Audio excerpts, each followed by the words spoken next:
Hello, you guys. Welcome back to our webinar series. We're so glad to have you here. If we haven't met, I'm Karen Mayer Cunningham, Special Education Boss, helping all who sit at the 504 IEP table navigate and negotiate successful student outcomes. And so we do that by serving the individual with disabilities. And our job is to serve kiddos that are in school. If they have a disability, that's between the ages of 3 and 22. If they have a 504, that's the ages between 5 and 18. So a little bit about what I do. I am a special education advocate.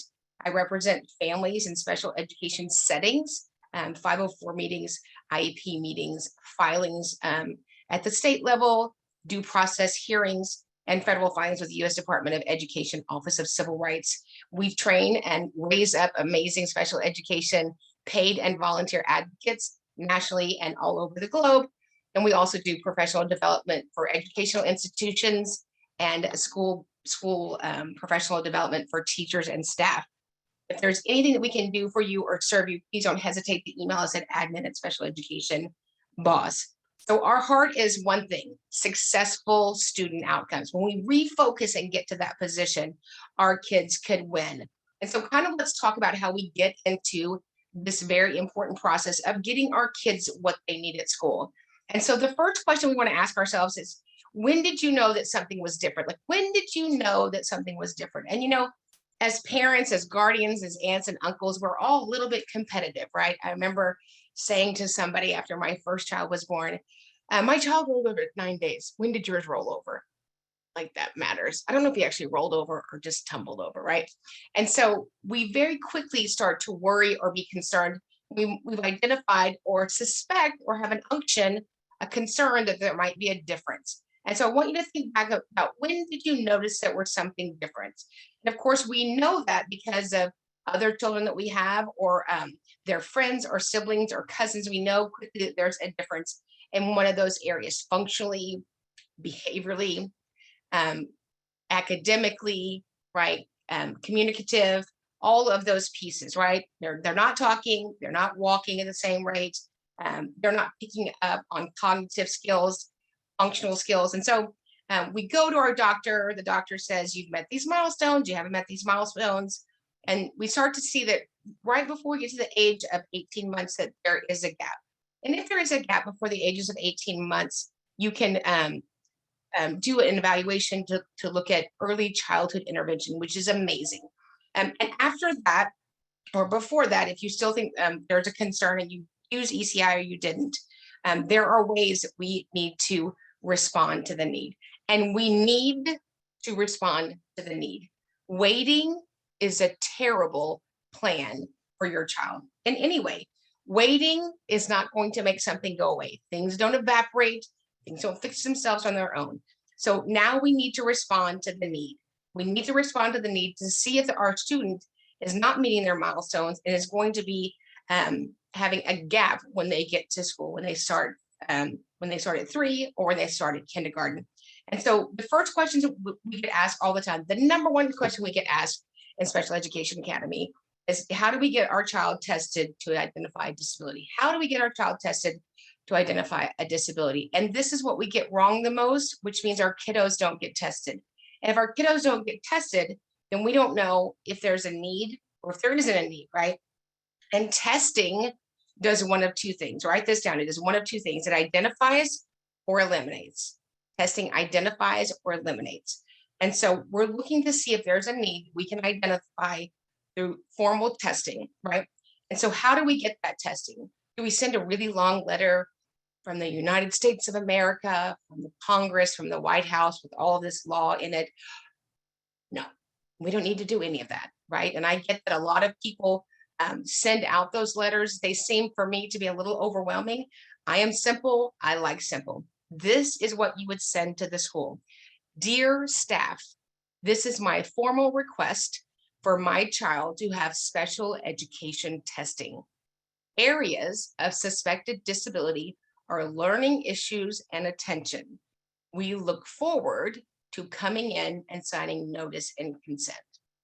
That's it. And the reason that's it is that's plenty. We don't need to send them a letter from the International Global Society of We Have Rights and We're Not Kidding, right? So where do I send that, Karen? My kids aren't even in school. They're 3, they're 4. I would send it to the campus, the elementary school campus that you are zoned to. Wherever you live, you're zoned to an elementary school campus. If that's not the campus that does testing, then they'll refer you probably to somebody at the admin or district level so that we can get our kids tested to see if they in fact are having a need for special education or a 504 plan, right? So when we get testing, we want to make sure that we are testing in all appropriate areas.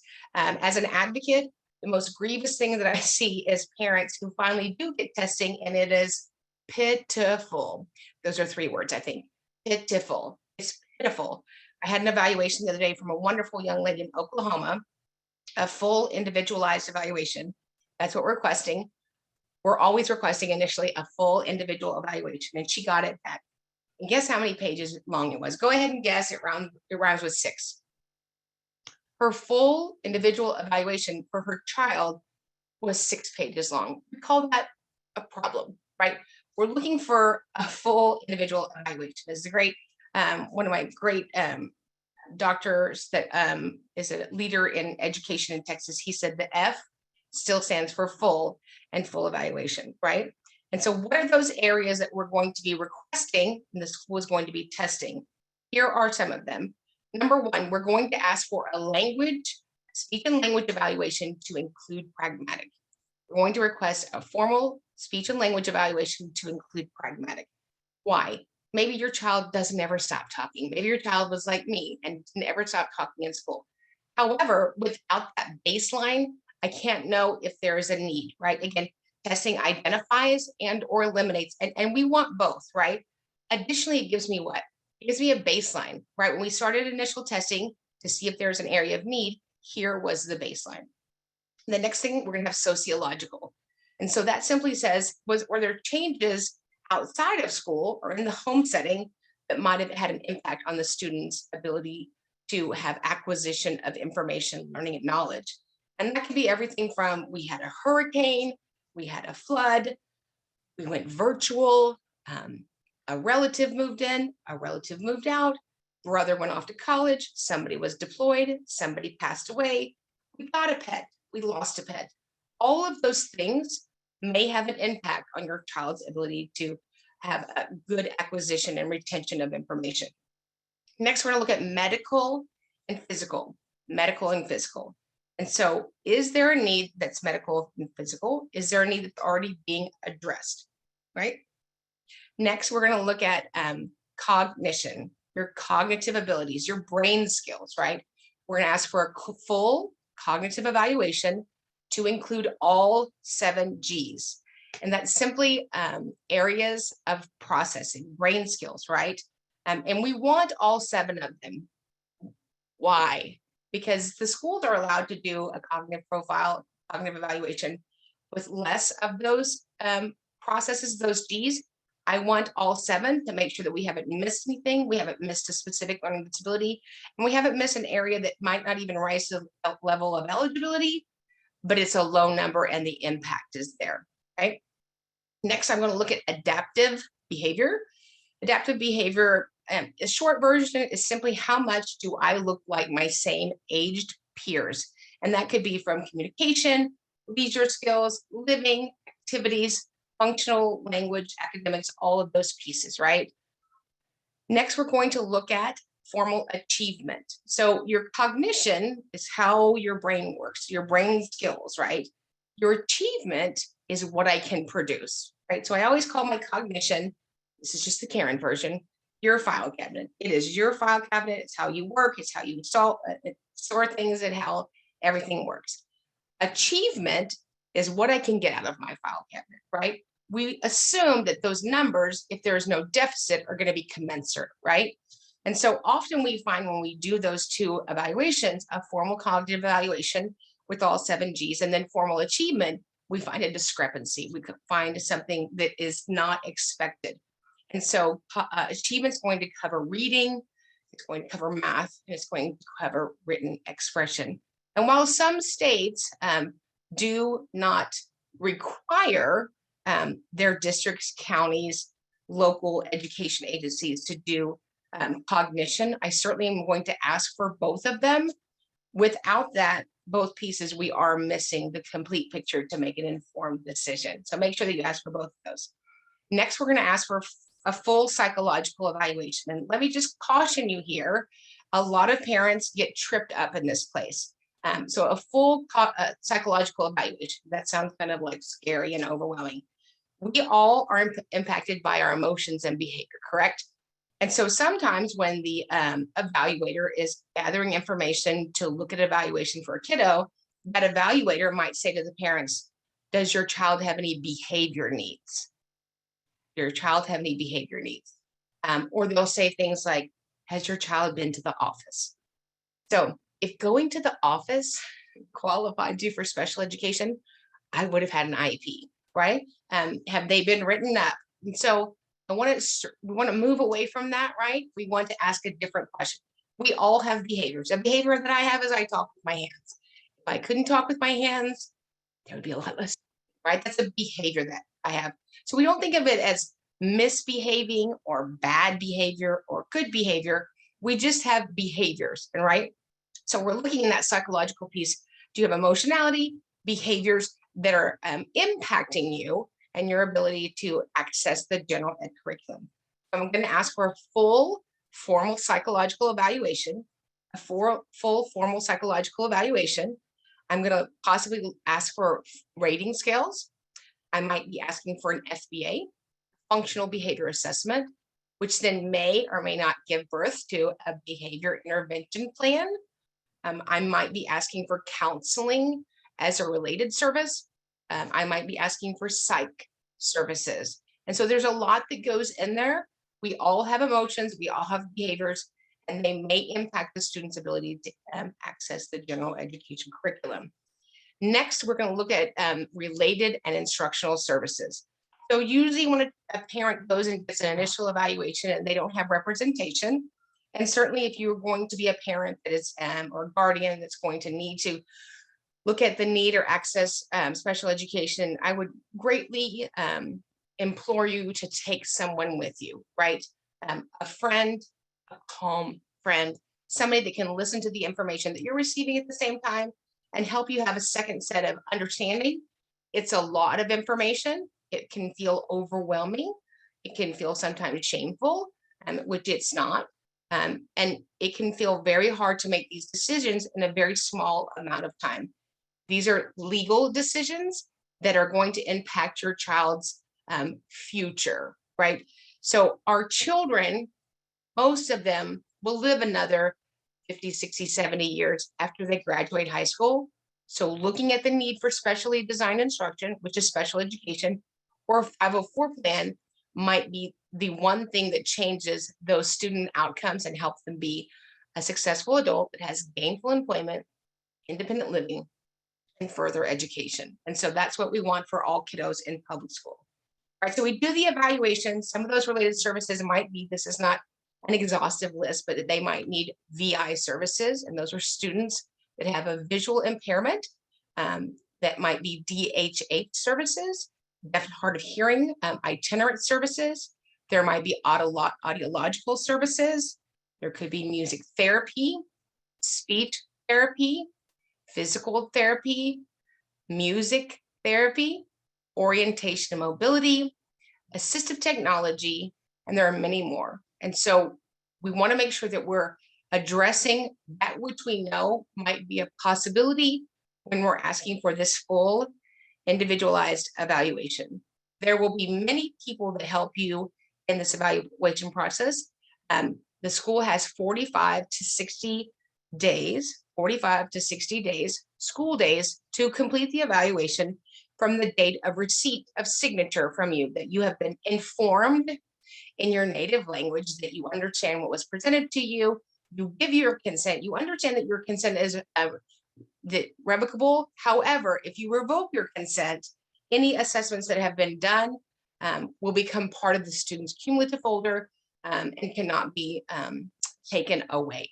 And so those are some of the things that you're signing, that you've been informed. So you're signing notice and consent. Notice that we're going to evaluate your kiddo, and you're consenting to these assessments. Now, will you know when your child's being tested? If your child has already begun school, the answer to that would be no. Well, why can't I know when they're being tested, Karen? Because we don't want to skew the data, right? We don't want to stress out the child. We certainly don't want to stress out the parent. And those evaluators, who are all amazing professionals, are going to come and retrieve the student and deliver their evaluations and their assessments in a way that's with efficacy and ethically and with fidelity. And so they might come to pull your child on a Tuesday for testing and see that your child's not having a good day. So they're going to go and pull them another day, right? They need those 45 to 60 school days, depending on where you live in America. We don't want to rush that. And that is a lot of time, right? It's 25% of the school year, but I don't want it done quickly. I want it done correctly, right? So we take those 45 school days, right? So we get the evaluation for one reason. Why? Because we want to identify the impact of your child's disability. We want to identify the impact of your child's disability. And so when we get those evaluations back, here's what we will find. We will find one of three outcomes. The first outcome is your child does not have a disability that needs educational support at school. Your child does not have a disability that needs additional support at school. What is being delivered in the general ed setting by the general ed teachers and staff is adequate for them to have access to the general ed curriculum and make expected gains. The second outcome you may have when you receive the testing back is that your child does have a disability that needs additional support that would be supported on a 504 plan. What's a 504 plan? So in the Federal Registry, under education in the 500s, are our civil rights. And so a 504 plan is a civil right. We have way too many children under a 504 that have an educational need. There can be children that are properly served under a 504, but it can be misleading to parents and or staff that don't fully understand what the intent is and the purpose of a 504. So the 504 simply says that you have access to accommodations and you cannot be discriminated and not delivered your accommodations based on your disability. So if your child simply needs general ed curriculum and some accommodations to make expected gains, that's what a 504 is. It might additionally entail a behavior plan and maybe some access to a medical plan or an individual healthcare plan.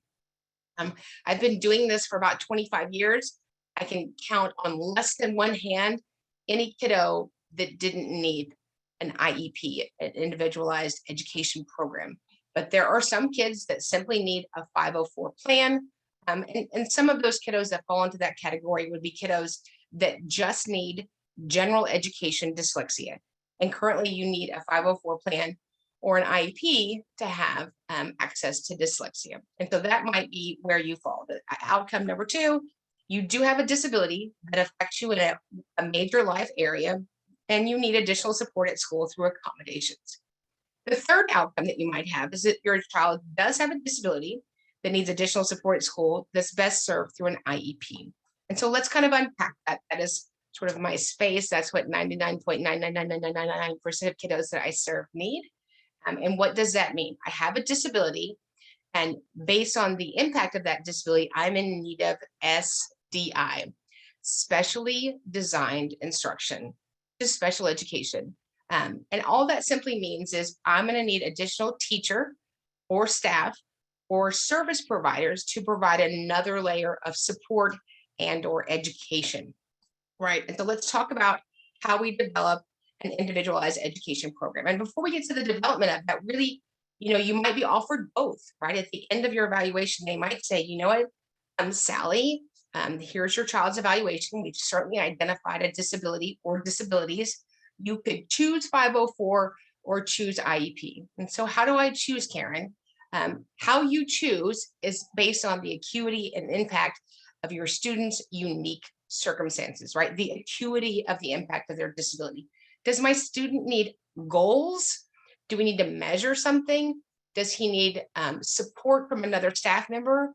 Or are we going to have service time? If he doesn't need any of those things, if you don't want a goal and you don't want special education, more education, then you don't need an IEP. You would want to land on a 504. Some things we've talked about, the pros of a 504, some of the cons of a 504, is that there is no requirement that you are at a 504 meeting. The school could call a 504 meeting and invite the student and not notify the parent. And that's happened to some of my families over the years, and it's been concerning. They could call that meeting and make a reduction or an addition to your child's accommodations without you participating in every single meeting. There is an evaluation process for a 504. However, it's not formal, and they're not using normed and standardized instruments to make those determinations. And so most of my kiddos that I serve need an IEP. So, and that IEP is simply called, is under IDEA, the Individuals with Disabilities Education Act. And that's what it was. It was an education act. We realized that kiddos in schools were not being served properly. And so in 1975, IDEA began, right? So we've determined that a student has outcome number 3, that they have an identified disability and they're going to be in need of support at school under an IEP. Developing a complete individualized education program. There are many components of it, and we have lots of training on that, and you will see that at the end. We are on all of the platforms, and they all have trainings on them. We have many trainings on Special Education Academy YouTube, so certainly avail yourself of that. We have monthly trainings, we have subscriptions, we have on-demand classes, but as sort of a short version, I call the IEP in 5 pillars. And so here's pillar number 1. You have to have these components to make sure that we have a foundation to build a successful program for a student so that he can have expected gains, right? Number 1 is a PLAF, present levels of academic achievement and functional performance. Depending where you are in these great United States, it could be called something from a PLOP to a PLAP to all sorts of other things. But it's the present levels of academic achievement and functional performance. So what does that mean? That means it's beginning of the document. It's a narrative, and that narrative encompasses input from all of the students' education providers. If you go back and get your present levels out, and we have something from the reading teacher, something from the dyslexia teacher, and the behavior coach, and that's it, that would be incomplete. If it's incomplete, it's invalid. If it's invalid, it's fraudulent, right? The PLAF tells me how a student's disability impacts him at school. So let's say this student has autism. I would say, and the science teacher would write a section, how the student's autism impacts him in science. If we are in social studies, how the student's autism impacts him in social studies. Often you will get a PLAF back, present levels of academic achievement and functional performance, and it says, here's his state testing scores, woohoo, because we love those. Here are his district assessments, here are his grades, here are his attendance records, here are some of the content that he understands in each class. And while that's great, that doesn't tell me how his disability impacts him in that setting. Without that information, I'm unable to complete the other pillars of the IEP. And when you get to that place and you're in a meeting and they're incomplete, we're going to have to put a pin in the meeting and go back to those other providers of education and get their input. It doesn't mean that their input would rise to the level of maybe needing an accommodation or a goal in that content area. But without that input from the other education providers, I can't be certain that I've made a robust, ambitious, and a complete IEP for this student. Okay, so we would have it for his 5 core content: math, reading, science, social studies, language arts. Yeah, that came to me. We would have behavior needs, if he has medical needs, if he has related and or instructional services, those providers would add to the narrative that goes there. It would be puffy. I want your PLAFs to be like my hair. Your PLAF should be puffy and full and pristine. If your document, if your IEP document is not pristine, precise, and prescriptive, if it's not pristine, precise, and prescriptive, you didn't finish it yet. And if you didn't finish it, we're going to go back and finish it, right? So in the present levels, we're going to identify the student's federal eligibilities under IDEA. There's 13 of them. There are 2 additional ones, which are in some states, but there are 13 federal eligibilities. What are the 13 federal eligibility categories does he have, comma, any medical conditions, so that we can completely serve this student, right? So I should be able to pick up those present levels, pick them up, stand at the back door of a teacher's classroom with 25 busy little kiddos and read that and go, oh, that's the student. If you can't do that, your PLAF needs to be developed more so that it's robust. Because based on the PLAF drives everything good and right in the rest of the document. If your PLAF says he has a B in reading and he has good attendance and he's working on a level, L, that doesn't give me enough information to write an IEP goal in that content area, or to even know if he needs or doesn't need an IEP goal in that content area. Okay. Number 2 pillar, annual goals. Number 2 pillar, annual goals. And those goals could be functional, behavioral, academic, extended school year, communicative, behavior, social, or related or instructional service, right? And so if you have a need at school that impacts you, everything from eating to reading to walking through the building, we address those in IEP goals. Our job when we write an IEP goal is not to close the gap. Please hear me. I don't know who started that narrative. Our job in special education has never been to close the gap. Our job is to make sure that we deliver a product and that makes sure that in our best effort that the gap doesn't get bigger, right? And so the IEP goals are something that we're going to measure. They're going to be an annual goal. Hopefully they'll be broken up into objectives or benchmarks that usually line up with the grading periods. That's either going to be 9 or 6 weeks, depending where they are in school and where they are in the country. Who is going to take data on those goals? The persons that take data on those annual goals are implementers. At the bottom of your IEP goal, it should say implementer. It could be general ed teacher, special education teacher, a dyslexia provider, a coach, a related or instructional service provider. And so you want to make sure that those are listed at the bottom. You want to make sure in your meeting that you are asking, who is it that's collecting data on these goals? And how often are we collecting data on these goals, right? We want to deliver a product that's effective. If we find out that the SDI, the specially designed instruction that we're providing to the student when we're working on those goals isn't moving outcomes, then we change the criteria and the conditions of that goal so the student can have successful outcomes. Pillar number 3 in your IEP is needed accommodations. Notice I said needed accommodations. When I get IEPs and they have 42 accommodations, or a 504 and has 27 accommodations, you have too many accommodations. An accommodation simply is your civil right. And it says without this accommodation, we know that the student won't be successful in his IEP goal, right? It's another layer of protection and service to get those gains that we're expecting, right? So I would recommend 10, that's pushing it, or 9 or less accommodations in an IEP document. I know a lot of amazing teachers. Almost every teacher on the planet is amazing, right? I don't know any amazing teacher that can stand up and deliver 28 accommodations and then say, good morning, right? So sometimes we have accommodations and we have maybe doubled them. They just have different language.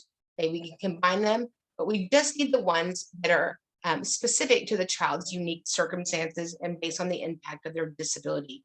And they're everything from adapting the setting, instruction, products, extended time, a reduction of the product, a reduction of expectation, how we are going to grade, those sorts of things. Pillar number 4, where to implement the student's program. Where do we implement the student's program?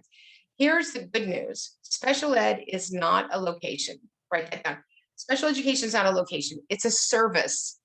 It's a service. And so I can implement the student's program. I can work on their IEP goals on the roof. I don't recommend that you work on the roof because that might be really high in the air. So there's not a room that is special education. There's special education services that are delivered in different locations in the school building. And it's not a one or done. It's not this or that. You look at each content area. what does the student need during reading? Does the student need during writing? Does the student need during welding, right? And we look at them across content areas. It's not like you get this or you get that and you have to choose. I have kiddos that are in high school that are in a life skills setting, they're in a resource setting, and they're additionally also in general ed. It depends on where that's appropriate based on that content. So make sure that when you're in the IEP meetings, that we're having that conversation. There are some students that do need a higher level of need, and they do go to a full-time program, which might be self-contained, so that we can reduce and mitigate the impact of the characteristics of their disabilities. Always the outcome that we are pushing for and believing for is general education. However, there are kiddos that are not going to be served appropriately in general education, and that's fine. But this is what's called, this pillar is called the least restrictive environment. And it simply means, where can my student make the most gains on these IEP goals that we've developed? And then pillar number 5 is the student's required special education support time. So that's often called in the software, determination of services, schedule of services. And that is where we list out, and it depends on different software, but at minimum, we're listing out the IEP time, special education time, and which content area that's attached to, and or related service and or instructional services. Some schools will look and deliver, capture your entire school day on there, whether it's general ed and or special ed, but at minimum, we have to have at least captured the special education time. This is a lot of information. It's a short, brief overview, but our jobs are to partner schools and parents. We're partnering schools and parents. There are not two sides of the table. It's just one side. We're all looking to serve one student with a disability. And we're partnering schools and parents so that the student can be delivered FAPE. The school can be delivered a free, appropriate public education in a setting that he can have a successful student outcome. And remember, those 3 federal thresholds that we're looking at always, whether our kiddo is 3 or 22, is gainful employment, further education, and independent living. And that's what we want for all kiddos. And then there'll be time to reassess your child. When can a child be reassessed? They are required to look at reassessments triennially, and that's every 3 years. We're going to look at, it's called a reevaluation of existing educational data. We pull that initial evaluation out, right? And we tested him for speech 3 years ago. These are the outcomes. We read that history, we read his current levels, and we say to the committee, is there further evaluation needed in this area? And that will either be a yes or no. We don't have to reevaluate in every one of those areas, but we do have to consider them. Additionally, you can reassess your child if the child has not been assessed in that area, or it's been over a year that the child's been reassessed in that area annually at the school or the parent request. And again, remember, all that matters is that we get it right for the child. If we get it right for the child, we will get it right for everyone. Our job here at Special Education Academy is to serve people, to equip people. We know that unfortunately, the training to staff members in public schools is very limited as it relates to special education law application, and delivery of a proper 504 and a proper IEP. And so we want to provide that to you. We want to bring clarity. We want to bring you as much information so that we can continue to partner so these kiddos have what they need to be amazing, awesome sauce adults when they grow up. And so we're going to open it up for some questions. I know you guys have a bazillion questions, which is the only kind that you should have. So our information, if there's anything that we can do for you, is admin@specialeducationacademy.com, admin@specialeducationacademy.com. We train all over the globe as long as it's indoors because of my hairdo. We train everyone who sits at the 504 IEP table to be special education bosses, and we provide professional development to school districts on various aspects of special education. You can contact us. That'll all be in the chat, and we'll do a follow-up email. We are on all the platforms, except for like a diving platform. I'm not on any of those. We're on TikTok, we're on Facebook, we're on Instagram, LinkedIn, and our YouTube channel is Special Education Academy. So I'm going to turn it back over to the great Stephanie. My goodness, we are just having so many engaged participants. Thanks, you guys. Stephanie, you want to share some questions with us, and I'm happy to answer them. Perfect. Thank you, Karen. So the first question we have is from Ashley Oliver. And she said, in one of your coaching calls, you talked about fully nonverbal IQ testing. And she was wondering if you could tell her what were the 2 cognitive tests you talked about. Sure. So some of our kiddos are greatly impacted by their cognitive test results because IQ tests are language driven, right? The evaluator is going to ask you a question. They're wanting you to respond so they can measure that. And those responses are then also timed. And so a lot of my kiddos that have a speech impairment or are all the way up to nonverbal are, in my opinion, penalized for their inability to verbally communicate and respond to that evaluator, thus giving them scores that show them in a greatly compromised area in the percentile, which may not be fully accurate. So the 2 amazing instruments that I like for the district and the evaluation team to consider, we're always asking them to consider these instruments. You certainly don't get to pick the instrument because you're not the evaluator, but I would request that the committee consider the unit, or the Leitner 3, LEITNER-3. They're both 100% non-verbal IQ test. And many years ago, I was introduced to this by a lovely redheaded diagnostician. The student's IQ had come back less than the 0 percentile, very little language and greatly impacted by a speech impairment and the acuity of his autism. When she provided this other assessment, and I believe that she provided the Leitner 3, the student's IQ was well over 100 and above the medium range. So it's been a great instrument and value to add for kiddos. Perfect. Thank you, Karen. Yeah. Okay, the next question is from Katie King. When a child is in elementary school with a PLAF, does that include the PE coach, music teacher, and art teacher? Yes, everybody that provides the student an educational product would be included. Everybody. We can probably don't have to have the cafeteria lady, although that was my favorite class. Thank you, Karen. The next question we have is from Amanda Krause. What if you have way more accommodations? Should they be reduced? It's a great question, Amanda Krause. So they should be implemented, and then we can see if a child's greatly impacted by their disabilities, if they have comorbidities, and often kiddos do. I have kiddos that have 1, 2, 3, 4, 5 eligibilities, and additionally, they're medically fragile. They have nursing, they have great needs. And so we have a lot of accommodations. However, once we begin to deliver those, the child's in school, we come back as a team and we say, you know what, we don't need this because that's part of the product we deliver in that setting. Both of these can be combined so that we're always whittling them down and refining them. And then hopefully over time, just like special education, once we deliver the special education, our job, our focus is to be able to then fade that support, whether it's an accommodation, support, or an IEP goal. Great question. Perfect. Thank you. Now, Sherry says that she's listening intently. She agrees 100% with what's being said, but she's also part of the system and knows firsthand that many of the things that should be happening are not. Any advice on what she can do as a teacher to influence appropriate practice and change without getting in trouble? Yes, she could go get some boxes and go pack up her room tomorrow. Just kidding, Sherry, we love you.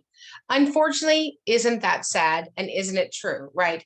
I remember how I started out my special education journey and realized there was this chasm in 1997 when I was 10 years old, at 12, I was 12 years old, sitting in my son's IEP meeting, the second one, he was 3, and the lovely woman next to me like folded up a piece of paper, she's looking for it, and she like slides it to me, and I like put it in my pocket. I'm like, oh, this is some sort of like, movie thing, right? I get out and I open it up and it says MHMR of Travis County. And MHMR was mental health, mental retardation. We don't call it that anymore, of Travis County. It was a state agency. Wasn't some secret thing wasn't an attorney or anything like that. And I thought, how sad in 1997 that a teacher is hushed and prepped, and we're not supposed to share information with parents that could help the child with a disability. Fast forward 25 years, it's worse. It's actually worse. I think the blessing of COVID and was that we finally got to see, parents finally got to see these ridiculously amazing teachers who lay down their lives and think outside the box for our kiddos. We also got to see the gravity of what wasn't being delivered. And I know teachers are amazing. God bless teachers and service providers and principals and bus drivers and football coaches. We love you all, but there's not enough training for the staff.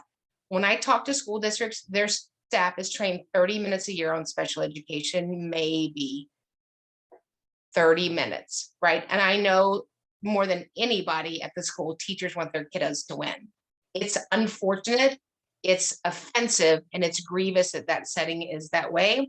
And I will do everything I can until I'm 120 with one shiny tooth to put this to be a practice that doesn't happen anymore. That's the reason we're raising up special education bosses. Probably 2/3, if not more, of the people that come to our trainings or our weekly calls are school-based members, all the way up to superintendents, because they're not trained. Is there a way to do it without getting in trouble? It's not been my experience.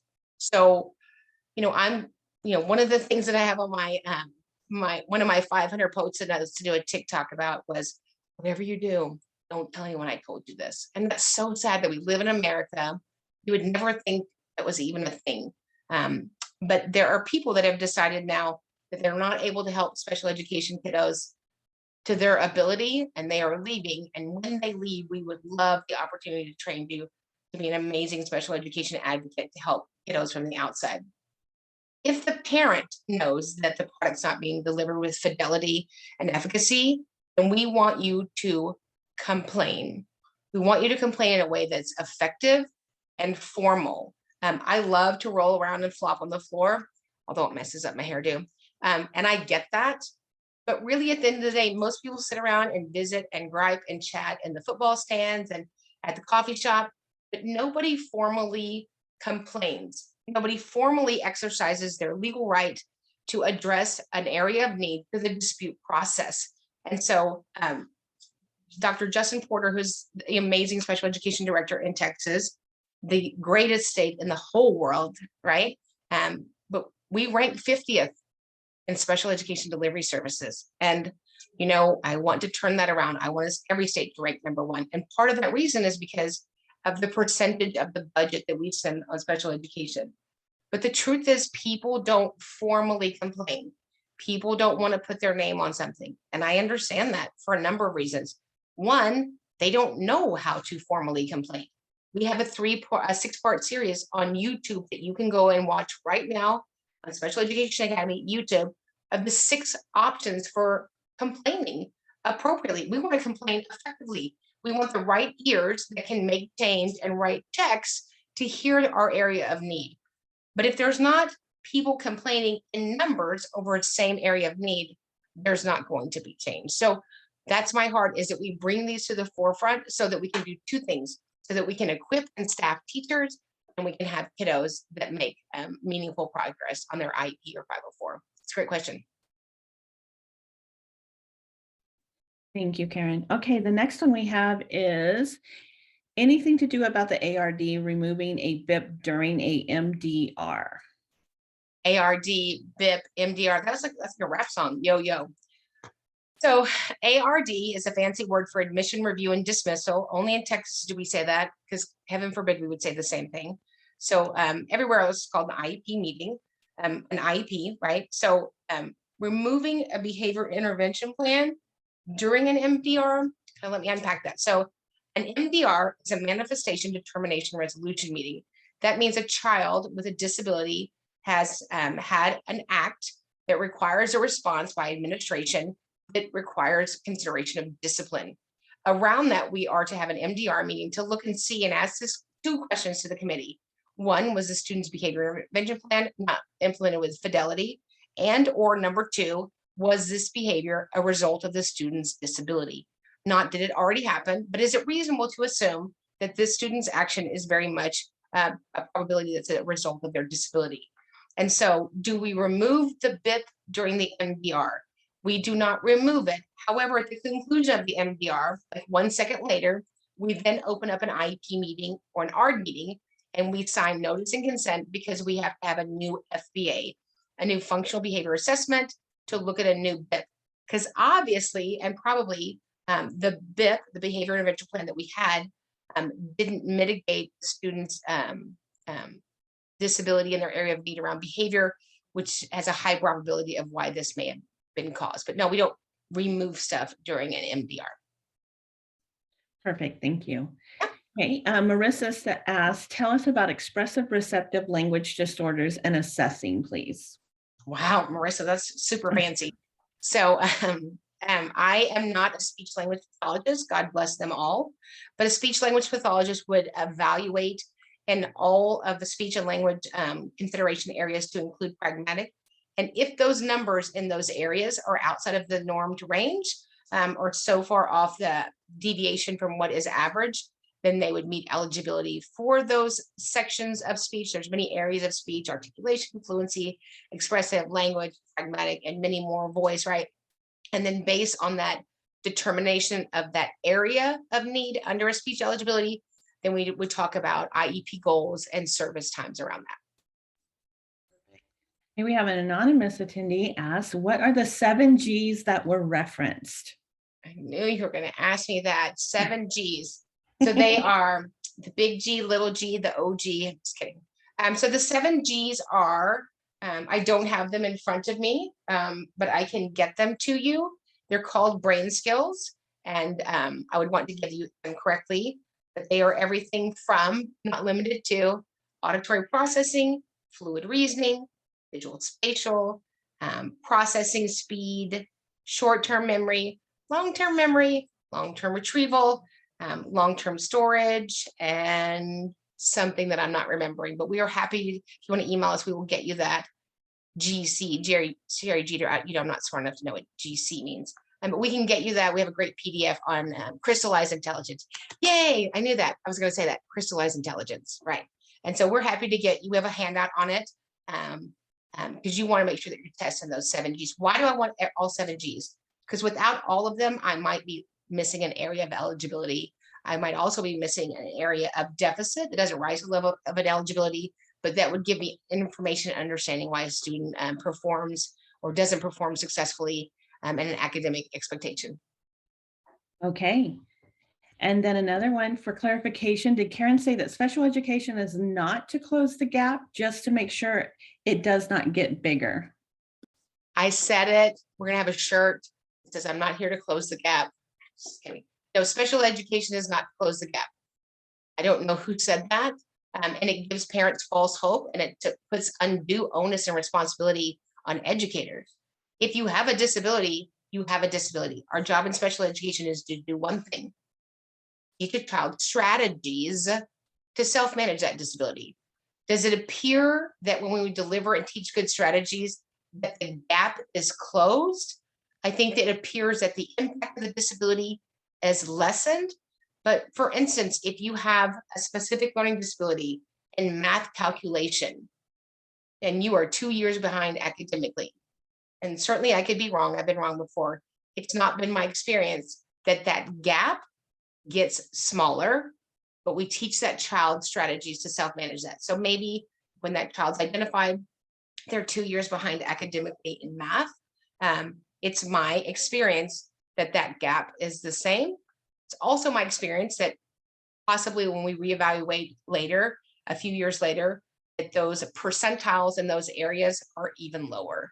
And so it's not good news or bad news. It just identifies that we need to make sure that we're delivering those strategies so that we can mitigate the impact of their disability. Okay.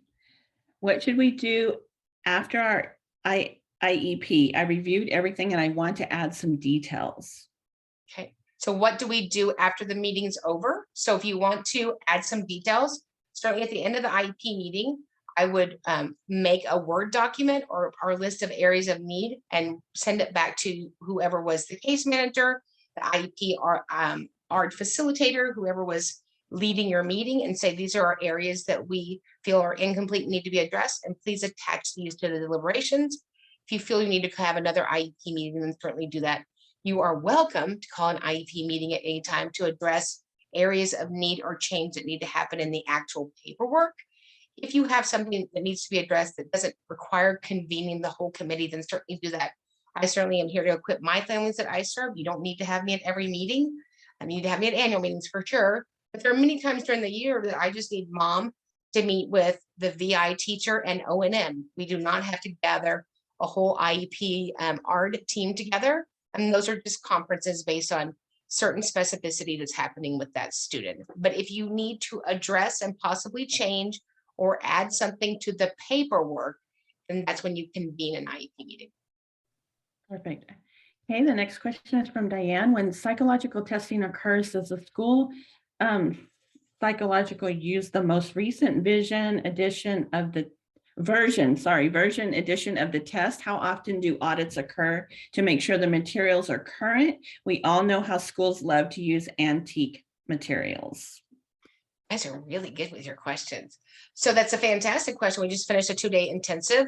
So as an advocate, my job is to audit. If you're a good advocate, you're a good auditor, right? And so I am looking for what's missing.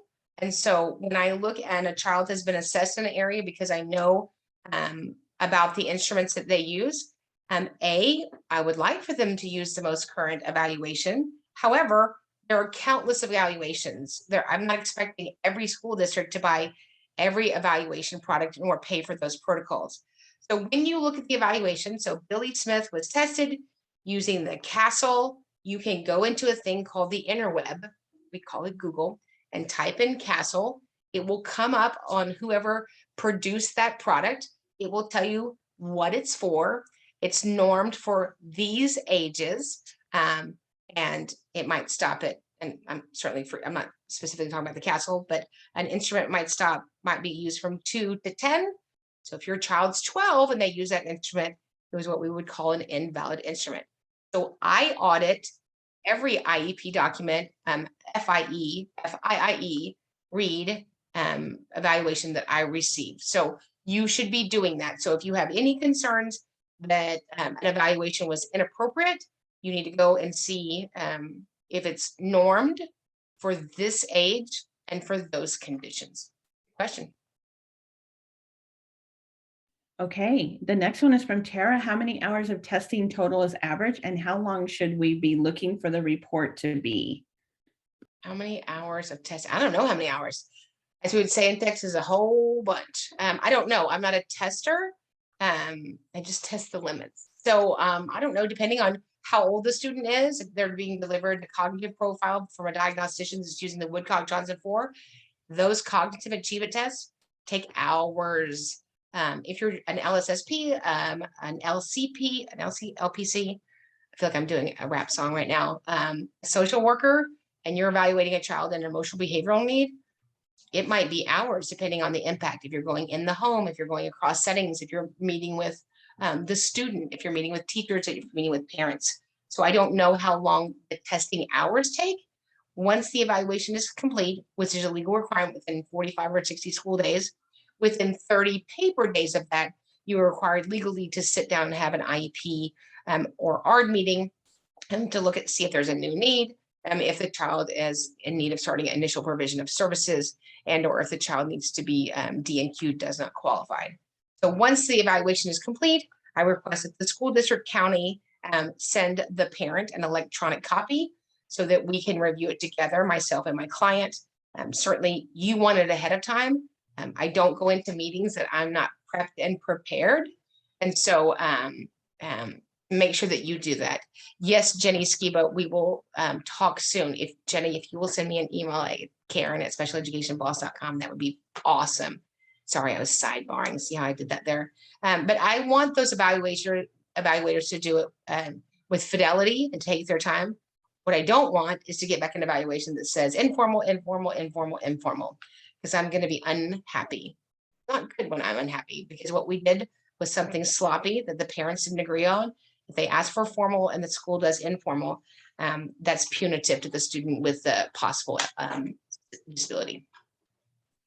Great. Alicia Cox and Andrea Reynolds both say thank you. And they found the Special Education Academy extremely helpful, both as a special education teacher and then Andrea as a parent.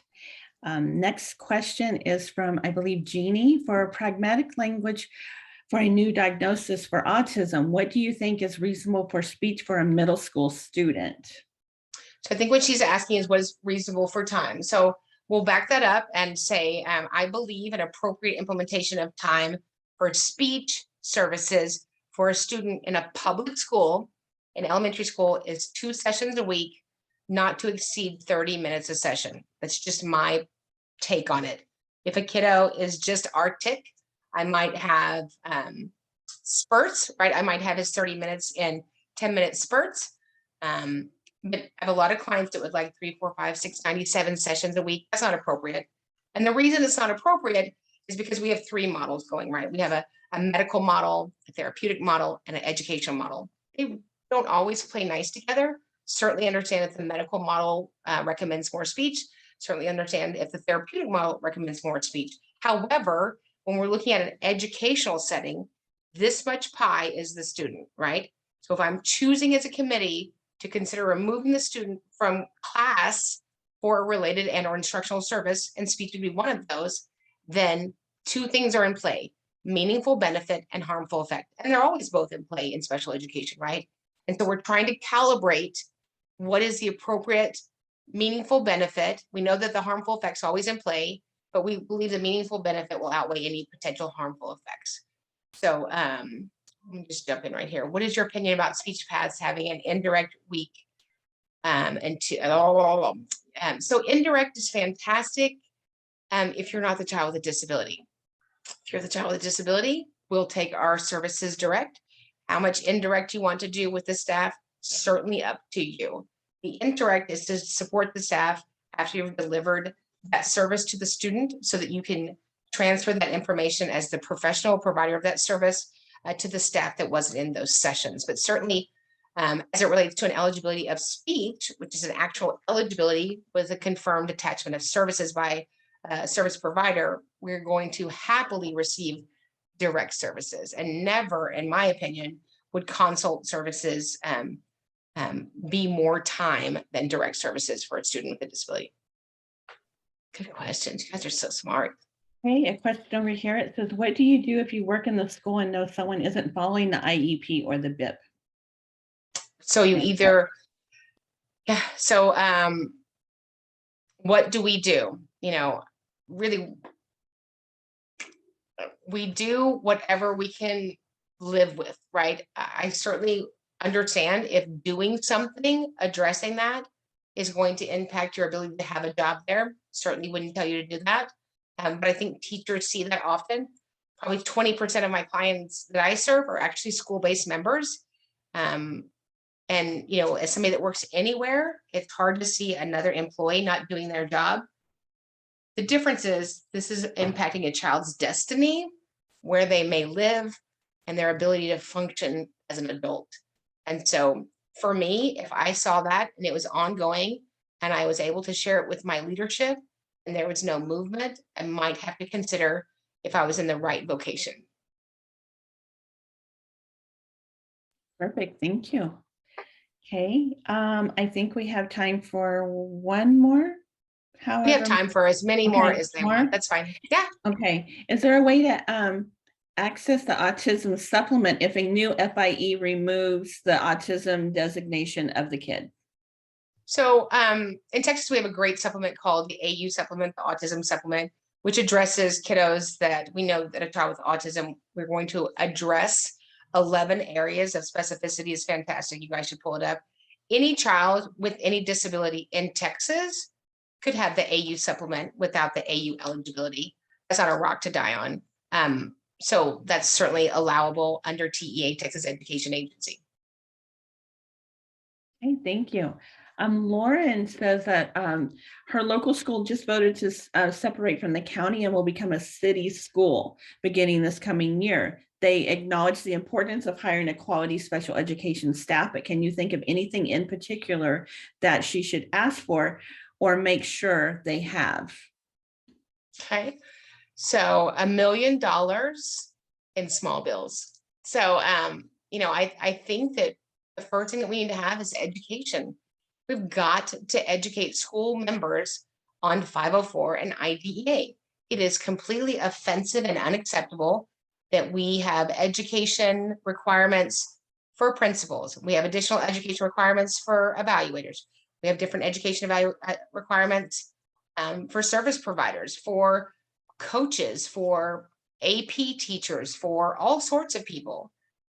We have no requirements for special education training to the entire school district anywhere on the planet. I don't know who thought that up, right? Because special education, you're in a federal contract. At the end of an IEP, when they say, we'd like to read the assurances, you know why they read the assurances? It's because it's a requirement because they receive federal funds. So I would think something is important that we receive federal funds, child with a disability. We probably need more than 30 minutes a day.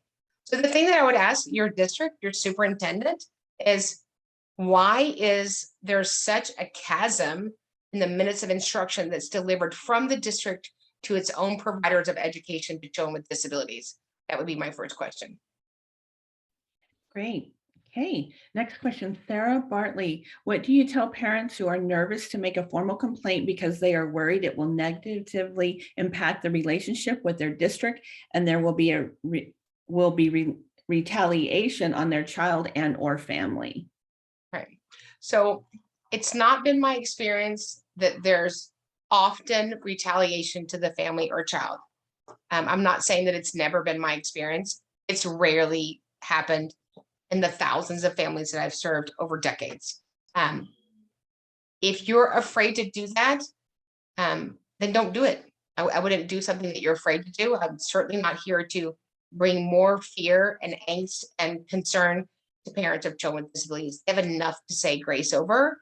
But maybe you find somebody that isn't nervous to do that and isn't concerned about that impact. Maybe a friend, a coworker, a relative, that's not their feeling or experience around that. Okay, Ashley asks, at what point should teams be looking at having an MDR? So we look at MDR 2 times, right? When there is 10 days out of placement, and that doesn't have to be consecutive. So child has in-school suspension for 2 days, they have out-of-school suspension for 3 days, 2, 3, whatever equals 10 days, right? Or the severity of the act from the student with a disability that requires a behavioral consequence requires an MDR right now. So different schools use different criteria. I've actually, as an advocate, called an MDR so that we can slow this down so we don't just wait till the kiddo gets to 10 days. Okay.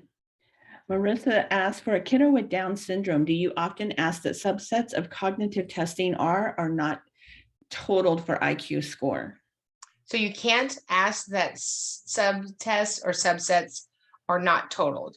So what I ask for is that we do it with fidelity, and that we ask for consideration for the unit or the Leitner 3, because those are all completely nonverbal evaluations. While a large percentage of individuals that are tested cognitively and with adaptive behavior that have Down syndrome have an identified intellectual disability, not every individual with Down syndrome has an intellectual disability. And unfortunately, on almost all platforms, people will say that Down syndrome is an intellectual disability. Nope. Intellectual disability is an educational eligibility under IDEA. It's not Down syndrome. So it's really important that we tease out that information appropriately. There's great assumptions by evaluators, team members, family members, a lot of members. We all have biases that we assume that this population means X, Y, Z. And so we have individuals with Down syndrome that are company owners, that are attorneys, that have families that are impacted by Down syndrome, but do not in fact have a cognitive disability. So I'm greatly going to implore the committee to consider one of those evaluations. Those evaluations aren't used very often. And so depending on what district or county or city you're in, they may not have that. You would ask for a regional or an educational service center to borrow those evaluations. They have those evaluations that you could use. Okay, great. Thank you, Karen. Yeah. Sadie says her son had an ARD before entering ninth grade 2021, but never attended high school because of COVID-19. She had to withdraw him for his safety, so she had to homeschool. If he goes back on September 2022, does he need to test again? And they do have another ARD meeting. Sure. So your testing is current if it's within 3 years. If I did assessments, just like if they were in school, those assessments are current. Okay. When a child qualifies for SPED under OHI or of ADHD, but has other disabilities like severe learning disabilities of math and reading, borderline intellectual functioning, and ODD, does the school need to list their other disabilities or just keep the ADHD is enough? That Crystal asked that question. Yeah. We list every federal eligibility. Additionally, we also list in the present levels any current medical diagnosis. So it's very concerning that school district list one disability. That's like saying I have high blood pressure and I don't know what else you take medicine for. Something else you take medicine for, right? When the doctor goes, but you can just have one prescription, pick it, right? So if you have one disability, that's fantastic. If you have two, we deliver a different kind of product. So to not list them is not legal. You have to list them because by those eligibilities, we consider their impact across settings. And if there's a need for an accommodation, an IEP goal and service time. Perfect, thank you. Okay, Carla says, when a student is in the 5th grade and reads at 2nd or 3rd grade levels, has a reading IEP and is also served by the reading specialist, how can the student do all the work that is provided by a regular ed class, but the student is not ever in that classroom? He also must take the regular STAR test with mods. So there are no modifications anymore for the STAR test. That went away about a decade ago. And if a student is never in class for that instructional content, then we need to consider if a different setting is more appropriate to deliver that content. And so just kind of based on what you're saying, and I'm giving you a haircut over the phone, which means your bangs might be crooked, but just kind of in a brief thing, we have to consider the least restrictive environment, right? Special education is a service and there's a continuum of services. So we might do general ed, we might do general ed with accommodations, we might do general ed with in-class support, we might do general ed with a co-teacher, we might do resource, we might do a unit for a specific need of a disability, we might do a self-contained class, we might do life skills. We have to consider where is the best place to implement these IEPs. But it doesn't sound like, just on the brief information you've given me, that general ed for that content area is appropriate for that student. Okay, perfect, thank you. This next one, I do not know how to say this one medical word. Karen, you will know what it is. How do you address the issue of the school insisting on maintaining a 504 when the child has OHI for ADHD and SLD for dyslexia and DYS, what is it? Dyscalculia? That is definitely, I don't know. That is definitely affecting the learning. Right. Unfortunately, dyscalculia, dysgraphia, it's just me, so y'all don't tell anybody, isn't really served in school, right? It's sort of the little baby brother to SLDs. So I think that 504s are greatly abused and misused. The first question on a 504 is, does the student's disability impact them in a major life area? Well, the answer for 504 must be yes. If there's a great impact, I'd want a goal around that. So then that moves us to an IEP. But as it relates to an IEP, you want to make sure that whatever the federal eligibility is, we write a goal around. If we have a goal, it requires additional instruction and it requires measurement. Dyscalculia, dysgraphia, dyslexia do not require, when they stand alone, necessarily an IEP goal. Perfect, thank you. I think that is all of the questions that we have that I see. There's somebody with their little hand up in the attendees. That's so fancy. I don't see their hand up on my side. Do you see them on your side? Well, it just went down when I said that. So I'm going to look at some of my questions I have. Okay. Let's See see. if I missed something. That's okay. So tell us about preferred testing for AT, and if they only have informal and we don't use something formal like WATI. That's a really good question. There are districts that have the most amazing AT teams. That sounds like a sitcom in the 70s. Anyway, there are some schools they don't have formal testing. But if you do and you have a formal AT team, do that. But assistive technology is going to impact the student in school in two ways: communication and then written expression, right? So when I take my cell phone and I'm reaching out to Stephanie today, I'm using written expression. Am I getting a pen and a piece of paper and writing by hand, finding an envelope, whatever that is, and a stamp and mailing it to her? No, but that was written expression, right? I'm getting my thoughts down on paper down so somebody could read them. When Stephanie and I did that today, that's called text messaging, right? So we were using assistive technology for written expression. Another assistive technology that we use in school is for communication. There are kiddos that rise to the level of using a VOCD, a voice output communication device, and we use as augmented communication, just like you would use sign. So it's a different communication so that they can get their understanding of the content and all their 10 communicative needs answered, right? Addressed. All right. Let's see. How do you address the issue? Cindy has a question, Karen. Can Yes. you give an example of a goal for conduct disorder? Conduct disorder. I don't know what a conduct disorder is.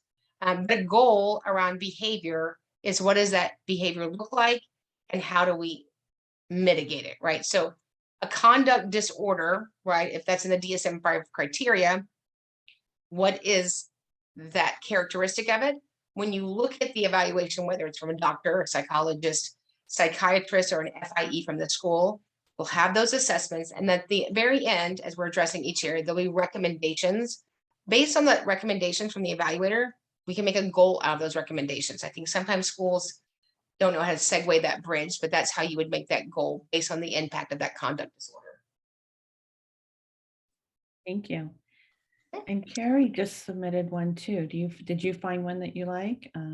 Second, so it said something about, I do want to address this one. It says, with teacher shortages, our special education kiddos aren't getting instruction differentiated. They are now failing because of this. Can the kiddo be legally retained or have to attend ESI? So retention is an administrative issue.